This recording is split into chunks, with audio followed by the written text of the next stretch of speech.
Hello and welcome back to Slowly Stronger. Today I am reviewing the Starting Strength Novice program. Now, Starting Strength Novice program was a very famous program, almost universally recommended for every single novice lifter, no matter what their goals, way back in around 2010. If you were a marathon runner, starting strength. If you're a powerlifter, starting strength. An Olympic weightlifter, starting strength. CrossFit, starting strength. It was recommended constantly.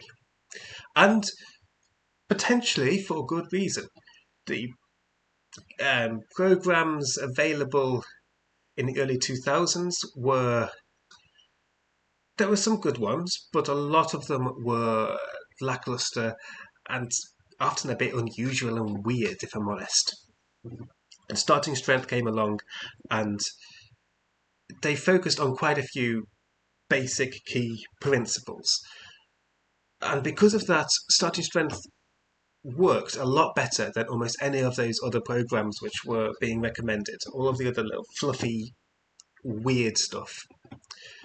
And so starting strength became almost the iconic novice program and did lead to a bit of a transformation in terms of programming for novices. And we owe a lot to starting strength because of it. Now, the program itself, this is the program which I am mainly looking at. However, if you go on to Starting Strength's website, the link is just here, you will see it's actually got 3 phases. Phase 1 lasts 1 to 3 weeks. Phase 2, which is the bulk of your starting strength training, and then Phase 3. Now, what I've got on here is Phase 2. But it is fairly similar regardless of the phase. Now, the program itself is very simple. You've got 2 workouts, workout A, workout B. You will do workout A, so squat 3 sets of 5, bench 3 sets of 5, deadlift 1 set of 5. Rest a day, do workout B, squat 3 sets of 5, overhead press 3 sets of 5, power clean 5 sets of 3. And then you'll do workout A, and then workout B, and then A and B, A and B. You'll just keep alternating the two. You'll normally try and get 3 workouts in a week with 1 rest day between each workout at least. So it'll be perhaps a Monday, Wednesday, Friday. So for instance, in my website, I've got Monday A, Wednesday B, Friday A, Monday B, Wednesday A, Friday B. So this means over a fortnight, you will do A 3 times and B 3 times. In terms of the progression, they normally recommend you start almost any of the lifts. You start with the first workout, let's say the squat, you'll do 3 sets of, a set of 5 with an empty bar. If it moves well, you'll add a bit of weight. It's another set of 5. Moves well, add a bit of weight. You keep on adding weight, doing sets of 5 until the bar slows. And that's your starting point. That's your first workout. You stop there. The next time you come in, you'll do 3 sets of 5 at that weight. And then from there onwards, whenever you do the workout, you'll add 5 pounds to it. So this progression of 5 pounds every workout is what makes starting strength quite iconic, and it's what set it apart really from other programs back in the early 2000s. Other programs would have you doing just basic, would have like a weekly routine, and it wouldn't really have much detail about progressing and adding weight on the bar. Or if they did, it would be very slow progression. When a novice lifter is going to gain strength very quickly. A lot of that strength will be skill and neurological adaptations, but it will be strength gains regardless. And so a novice lifter can progress quite quickly. So here you will see you're squatting 3 sets of 5 on a month, 3 times a week. At every workout, you are adding £5 to the bar. Now, this is actually sustainable for a couple of months for most people. So you're able to add on quite a bit of weight to the bar for some of the key lifts. And that's what set it apart. And that's one of the good things about this program. It has got a clear progression scheme. The progression scheme itself is a little bit bad as well. I will talk about that later on. But the progression scheme, the fact it's got a clear progression scheme, is still a bit of a positive. And one thing you'll notice is it's an incredibly simple program. It might be perhaps a little bit too simple. Maybe a slightly more complex program might be better for novices. But equally, if you're looking at giving someone who has never come into the gym before a program to follow, simple's good. You don't want to overwhelm the person. You don't want someone to struggle to even understand what the program is telling you to do before they even come to do it. So, simple, maybe it's over simple, but maybe that's a good thing. Maybe that's a positive thing for new lifters. I think the simplicity is quite a good thing. It's also got a key focus on, let's say, 4 or 5 key lifts. The squat, the bench, the overhead press, the deadlift are the main lifts. You also have the power clean and the chin up. So here there is no chin up, but if we look at phase 3, chin ups are on day B. So you've got the 5 key lifts really. Now the power clean is often substituted for a barbell row. Starting strength coach is often substituted for a row, more often than not, I think. But Ripito, the main author of it, he doesn't. He is a very big advocate for power cleans. Now, in terms of exercise choice, I actually really like it. I think, yes, you may get more benefit from doing more varied exercises, but to be able to do those exercises, you have to become efficient in them. So there's no point trying to do 4 or 5 different variations of the squat when you're actually still learning to become efficient in the squat itself. And that's why I think, as a novice lifter, focusing on these few key lifts, which are in this program, is key.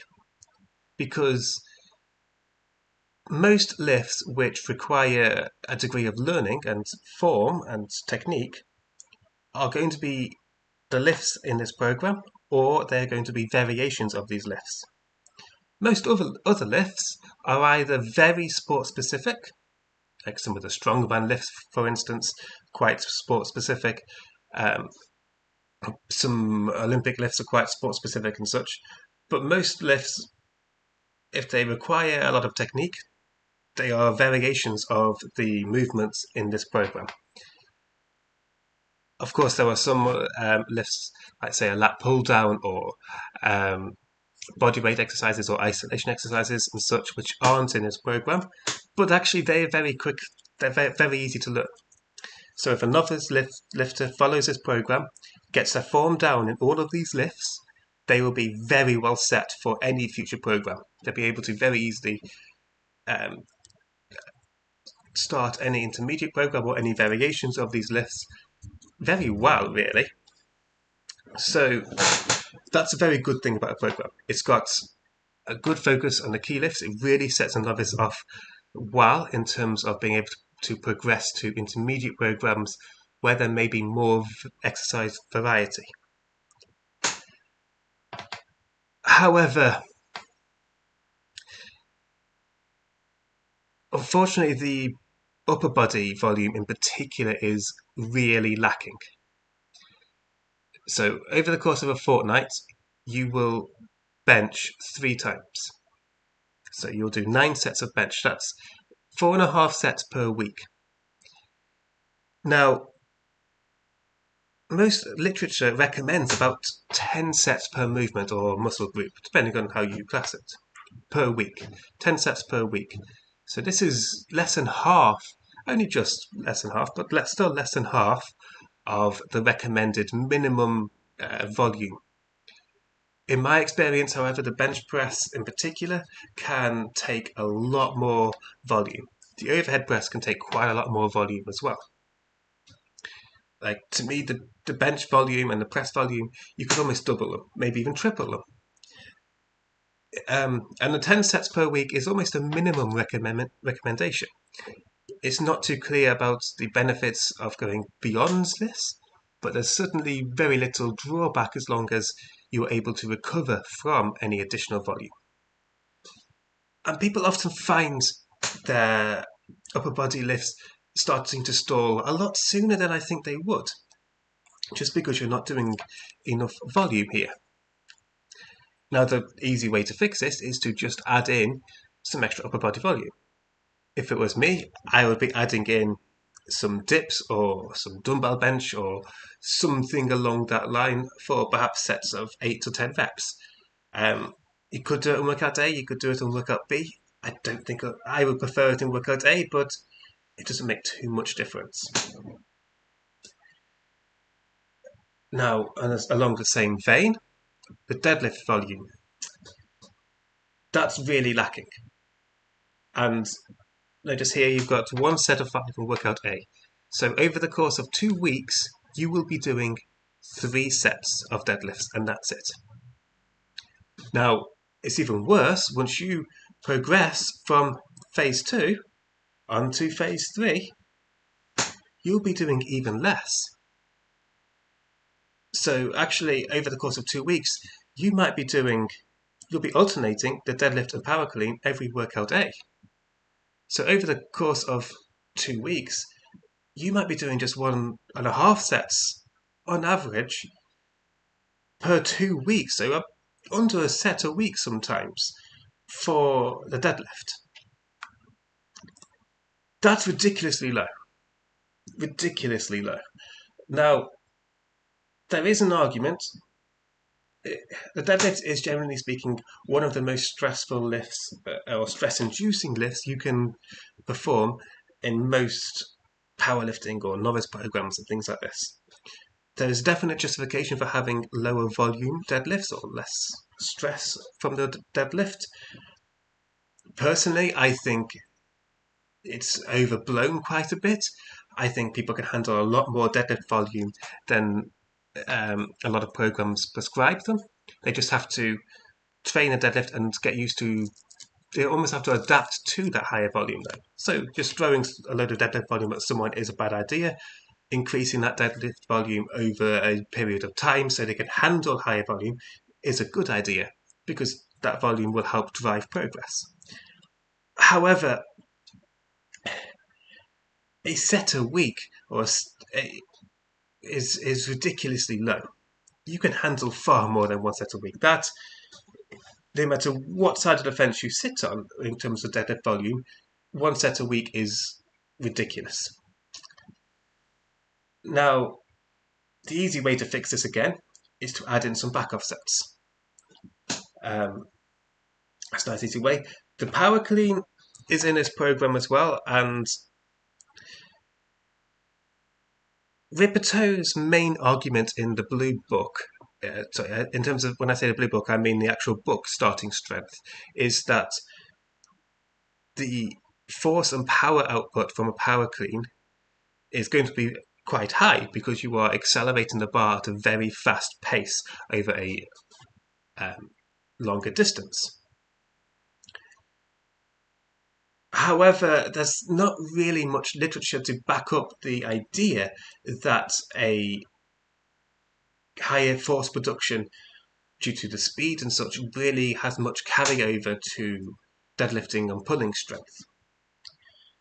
So the power clean doesn't really actually help to drive the deadlift up all that much. There's very little evidence to suggest it does. Barbell rows are often substituted for the power clean, and they can be a bit more helpful, but still, you're going to need more actual deadlifting. Now, that could be, if it was me, I would add a couple of back off sets at the end of the deadlifts, say 2 back off sets. This is just a novice program. I would like to see some more volume as time goes on, but that's a good way to start introducing things. And again, with the power cleans or the rows, that might add just a tiny bit more volume as well. But the overall carryover effect is going to be limited. The upper back work as well is very limited. The only real back work here is from deadlifting. Maybe there might be some degree of carryover from back work from the power clean, but not much. Now in phase 3, once phase 2 stops working or starts getting lower down, slowing down, that's when you start doing phase 3, and that introduces chin-ups. Chin-ups are usually 3 sets to failure, but if you can do over 10 reps, that's when you might start adding weight and doing 3 sets of 5 weighted chin-ups. No issues with that. However, phase 2 doesn't really have any upper back work. And again, I can't really understand it. If you just add 3 sets of chin-ups to failure on workout B at the end of after power cleaning or rowing, great. Now, of course, if you were to substitute power cleans for barbell rows, you're going to get a decent amount of upper back work still. So maybe this complaint will be has less strength if you aren't cleaning, but you're instead rowing. My other gripe with this program is rep ranges. It's all sets of 5. Power cleans are 5 sets of 3. And if you are cleaning, I quite like 5 sets of 3. I've got nothing wrong with sets of 5. But my issue is that you're never doing anything more than a set of 5. And my own personal experience, and when I've seen other people go through novice linear programs like this, is that once you finish it and you then load up the bar perhaps for a set of 8 or a set of 10, it nearly kills you. You feel like you are dying, and it takes a good few weeks to get used to doing those higher rep sets. And it's a lot more difficult to actually adapt then to the higher rep sets. You're going to have to go through about a block or so just to be able to get any benefit from a higher rep set for future blocks. But again, this could be quite easily fixed. So how can it be fixed? Perhaps the deadlift, when you add up back off sets, there could be back off sets of higher reps, sets of 8, sets of 10. Perhaps sets of 8 might be better. The bench and the overhead press, okay, if you're going to be adding some additional volume for the bench, then doing 3 sets of 8 to 10 reps of a bench or a bench accessory could be very useful. And that's all you really need. Yes, you're still only doing 3 sets of 5 for the squat, but being used to doing 3 sets of 8 or 10 of the deadlift is going to make adapting to higher rep sets for the squat a lot easier. And there's also the progression. So I complimented the progression earlier, saying it's got a clear progression scheme. You know you need to add 5 pounds every workout. However, that can be a bit too dogmatic at times. So the general advice with starting strength is you keep on adding weight until you fail. So let's say you're doing 3 sets of 5, but you go in, instead of you do 2 sets of 5 and 1 set of 4. The idea is that you then go in again and try again. And maybe you can get 3 sets of 5. But then next workout you then fail your last set again. So you go in a second time and you then fail your second set and third set. And that's when you move on. So you carry on adding weight until you failed 2 workouts in a row.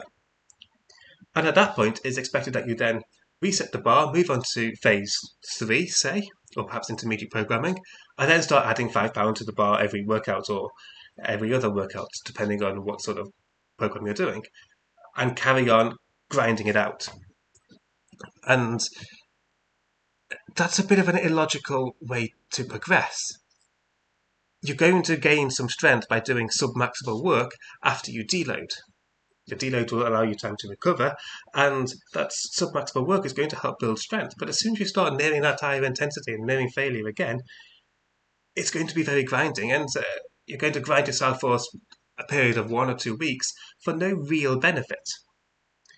Now, maybe grinding it out for the first time, maybe that's got a bit of plausibility. Learning to grind a rep is very useful.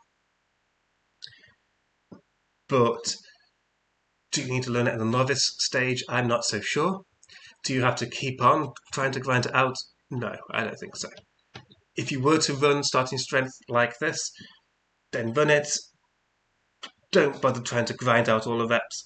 Once you fail your first workout and such, and you know it's genuinely a failed workout, okay, let's say you've just had a death in the family and you're really upset or grief-stricken. Okay, you're probably going to fail your workout. You're probably going to struggle for the next few workouts. But if everything's going well, you're not overly stressed, you're not going to any life events, you're eating and drinking well, you're sleeping well, and you fail your workout, okay, it's probably time to just move on. Don't bother trying to grind it out. Now, in terms of the power clean, again, that can be substituted for 3 sets of 5 barbell rows. I'm not going to say whether power clean is good or bad. The reasons for it being included are incorrect. The additional force production does not have much carryover to the deadlift. However, I do think there is something to be said for introducing an easy to learn Olympic lift variation. Now, once you've done the Olympic lift, once you've learned how to power clean, transferring that into a full clean, it's going to be a bit easier. Transferring that into a snatch or a power snatch is again going to be a bit easier. And for me, I've never I think including an Olympic lift in a novice program is actually quite useful because you don't know why that novice is lifting. You don't know where that novice is going to go after this program. Maybe they have some idea about wanting to start Olympic lifting. Maybe they want to start CrossFit or something like that. The power clean is going to be a very useful stepping stone. Learning it early on is going to make going to Olympic lifting or to CrossFit very easy. But likewise, they may do the novice program and absolutely hate the power clean. In which case, Olympic lifting probably isn't really their sport. CrossFit probably isn't really their sport. And so they're going to really want to actually look at some different form of program or sport. And that's fine. Maybe they could, at the end of the novice program, they actually don't really like deadlifting or benching or pressing or whatever.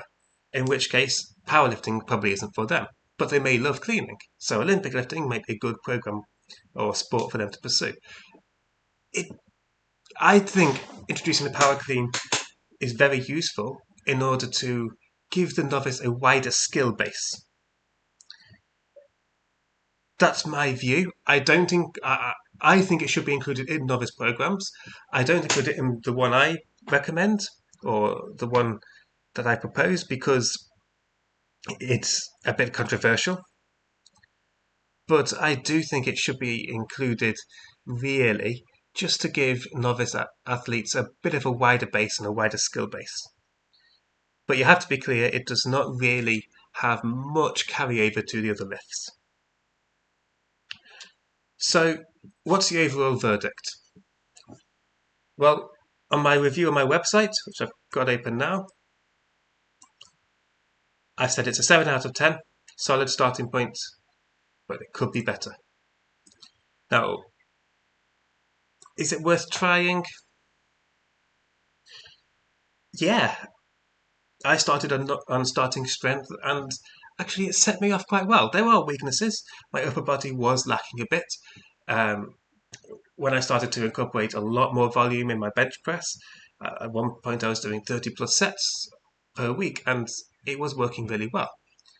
The deadlift, the low volume didn't really work too well, but overall, it set me off very well. It got the principles around focusing on the key lifts, doing some of the lower rep ranges because you're trying to focus on strength, the progression and such.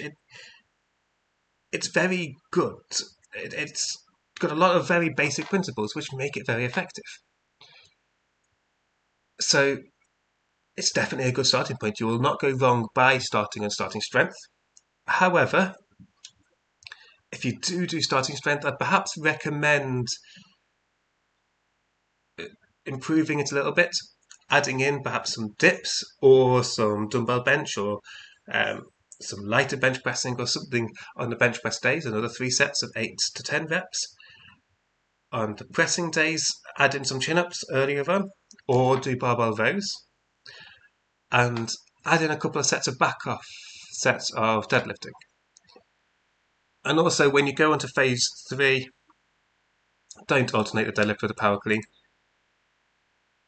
If you need to, perhaps do 2 sets of 3 deadlifts and then a couple of back off sets. That might work as well. But the overall verdict is it's actually quite a good program.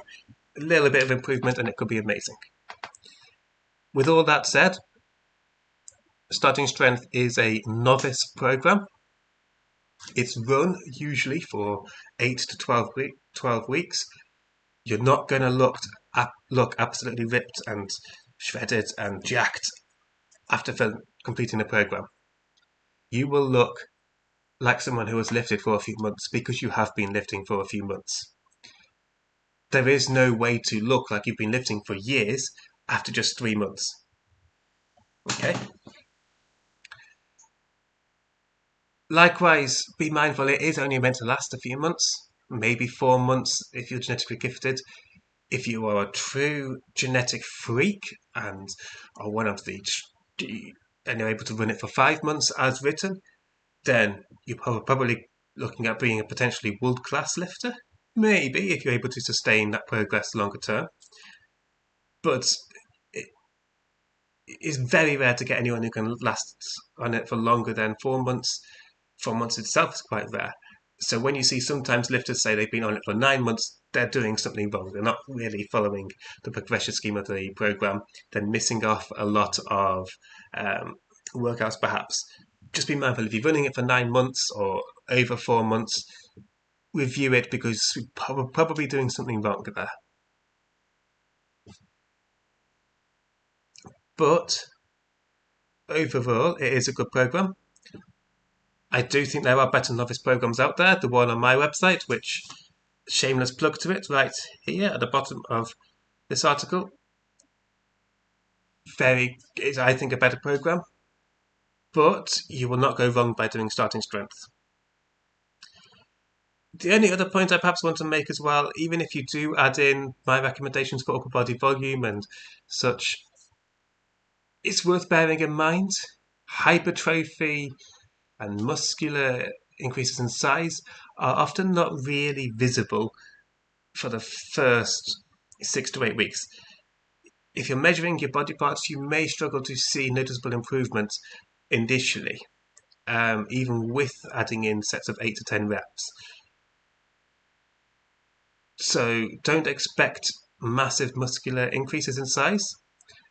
Just expect the adding in the volume earlier on will perhaps set you up for some initial strength gains shortly after the novice program is finished, better than if you didn't add it in.